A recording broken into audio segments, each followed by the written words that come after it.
What's going on there, Dice Rollers? Paul here, and I'll be your DM for a while. And today, I want to bring to you another 99-cent subclass that you might be interested for your table, and that is the Bard subclass of College of Punk Rock. And I tell you what, growing up, I liked a little bit of punk rock, a little bit of pop punk, right? I liked bands like MXPX, and so I think the Bard subclass is cool.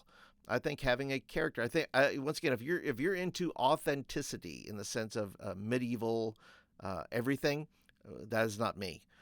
My goal at the table is that everybody's having fun as a DM, and if playing a punk rock Bard subclass is fun for somebody, well, I want to let them play it. That's just kind of my jam. Now, listen, before we get into that, though, if you're brand new here to the channel, thank you for being here. Appreciate you being a part today. And if you would like to be a part of this community, well, go ahead and click that subscribe button, and that's what will happen. You become part of the community. You can join in the polls, and you can answer questions. You can leave comments, all that kind of good stuff. Would love for you to be a part. All right, so let's go ahead and jump into the Bard subclass. Let's scroll down here. This is also I love the artwork here, so I think looking like a punk bard is kind of cool. If somebody wanted to use AI to make their character with, as I did on the cover. By all the cover art that you see is AI cover art that I use. I put it into Starry AI, I believe, and came up with these graphics and these pictures to put on the cover there, and I just think they're really, really cool, and I will use them when I create these characters for myself. This is brought to you by Gabriel Grow, or DM Zen, over there at the DM's Guild, so if you want to grab it, there'll be a link down in the show notes below. And let's go ahead and move over here, and here we have the College of Punk Rock. Here we go. As a member of the College of Punk Rock, you embrace your individuality and use your music to rebel against authority. With your raw, energetic passion, you challenge the status quo and inspire change through your music. As you grow in skill and experience, you learn to harness the primal energy of rebellion within your music, using it to break down barriers and uplift those around you. Well, that's a perfect description. Perfect description. So let's start at bonus proficiencies. When you join the College of Punk Rock at 3rd level, you gain proficiency in the intimidation and sense motive skills and with medium armor. I think that's fair, right? Intimidation, right? You've maybe seen some punk rock folks that have hoops in their ears, or the Mohawks. The 80s was a great time for that. Growing up in the 80s and seeing the punk rock, I had kids in my high school with the combat boots and spiking their hair. It was awesome. So intimidation surely is part of that, and sense motives.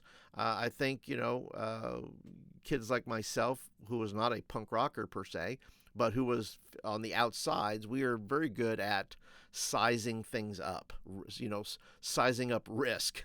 Am I going to get beat up here? Am I, is this I am in danger. Is this a dangerous place for me? And so we begin to check people out. And then we have Fight the System. Starting at 3rd level, you gain the ability to cast the Thaumaturgy cantrip. Additionally, when you or a creature within 30 feet of you makes a saving throw against a fear or charm effect, you can use your reaction to grant that creature advantage on the roll. Also, very good. Simple thing at 3rd level. Then you get Power Chord, and this is an interesting one. At 6th level, your music resonates with the primal energy of rebellion, which enables you to unleash a burst of sound that shatters obstacles and enemies alike.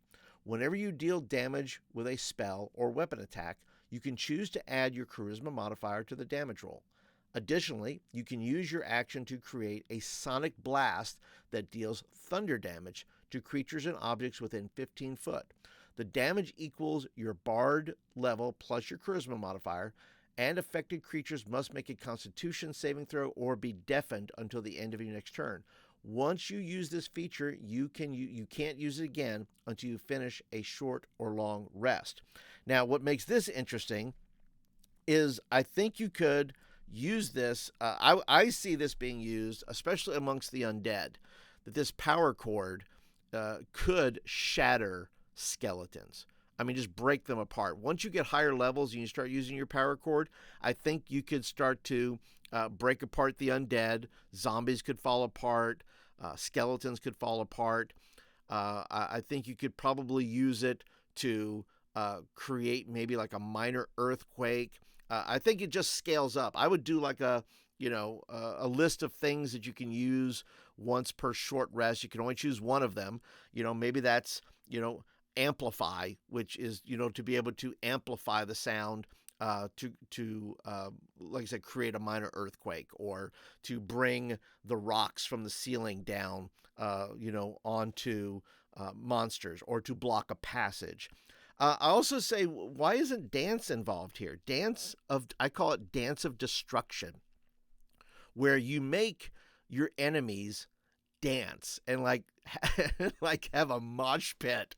I just think that would be so cool. Like you just start playing really fast, really crazy, and then suddenly they got to roll a saving throw, and if they fail, they start doing the dance of destruction. They start running into each other, causing each other damage for 1 minute, and they're just hurting each other, slamming into each other. I just think that'd be a lot of fun. I think that'd be just an awesome effect to see at the table. And so I think using power chord in multiple ways is really, really cool.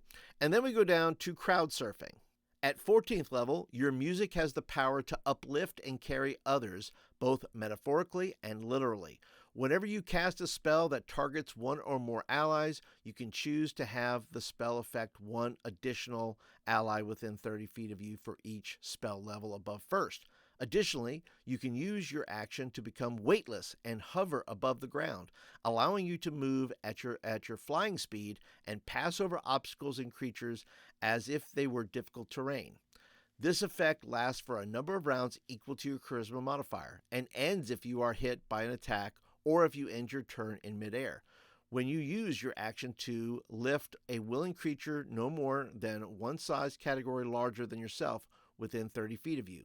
Once you or an ally are lifted in this way, you can't do so again until the completing of a short or long rest. Okay, so that is the College of Punk Rock. What do you think about it? What do you think about this character? What do you think about punk rock bards? Is that cool? Have you ever played a bard in the punk rock sense? I can tell you this. I made a bard after Meatloaf called Meat of Loafin' Wood. and that was right. I think I made that right after Meatloaf died, and wound up I haven't played him yet. I'm going to play him, but he's going to be super dramatic. But yeah, you tell me what you think. Tell me if you would play this. Let out at your table. Leave your favorite punk rock band down in the comments if you want to. But that is it for today, guys. Thank you so much for being here. Appreciate you being a part. Don't forget to hit the thumbs up button. That tells me you like the video and you want more of them. And we will catch you in the next video. Have a good one, everybody. And rock on.